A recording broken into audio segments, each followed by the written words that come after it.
بسم اللہ الرحمن الرحیم۔ حضرت موسیٰ علیہ السلام اللہ رب العزت کی جلیل القدر پیغمبر تھی۔ آپ علیہ السلام کو اللہ رب العزت سے ہم کلام ہونے کا شرف بھی حاصل تھا۔ ایک مرتبہ حضرت موسیٰ علیہ السلام جب کوئی طور پر اللہ رب العزت سے ہم کلام ہوئی تو انہوں نے اللہ تبارک و تعالی سے پوچھا کہ جنت میں میرا ہمسایہ کون ہوگا؟ تو اللہ رب العزت نے فرمایا کہ فلاں شہر کا قصاب جنت میں تمہارا ہمسایہ ہوگا۔ حضرت موسیٰ علیہ السلام کو یہ سن کر بڑا تجسس ہوا کہ وہ قصاب آخر ایسا کون سا عمل کرتا ہے جس سے اس قصاب کو اتنا بڑا رتبہ حاصل ہوا۔ حضرت موسیٰ علیہ السلام اس شہر کی جانب گئی اور وہاں قصاب کو تلاش کیا اور خاموشی سے دیکھتی رہی کہ آخر اس کا ایسا کون سا عمل ہے جس پر اللہ نے اسی اتنا عظیم مرتبہ عطا فرمایا ہے۔ دن بھر اس قصاب نے معمول کے مطابق گوشت فروخت کیا، لیکن ایک گوشت کا ٹکڑا الگ رکھا، پھر اس ٹکڑے کو تھیلی میں ڈال کر گھر کی جانب چلا۔ حضرت موسیٰ علیہ السلام بھی اس کی پیچھے پیچھے اس کے گھر تک گئی۔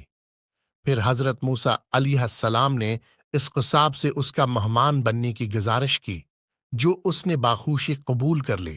حضرت موسیٰ علیہ السلام اس کے ساتھ اس کے گھر کے اندر تشریف لے گئی تو اس شخص نے لائی ہوئی گوشت کو اچھی طرح پکایا اور پھر چند بوٹیوں کو اپنی دانتوں سے چبا کر نرم کیا۔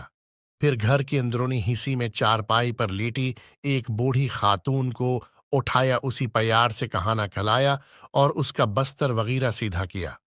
پھر اس بوڑھی خاتون نے اس قصاب کے کان میں کچھ کہا جس پر وہ مسکرا دیا۔ قصاب نے اس عورت کو بستر پر لٹایا اور خود کمرے سے باہر آ گیا۔ پھر اس نے حضرت موسیٰ علیہ السلام کو کھانا کھلایا۔ کھانا کھانے کے بعد حضرت موسیٰ علیہ السلام نے اس سے دریافت کیا کہ بستر پر لیٹی ہوئی خاتون کون ہے، اور اس نے تمہاری کان میں کیا کہا تھا، جس پر اس قصاب نے بتایا کہ وہ میری ماں ہیں۔ وہ بھی حد سادہ عورت ہیں۔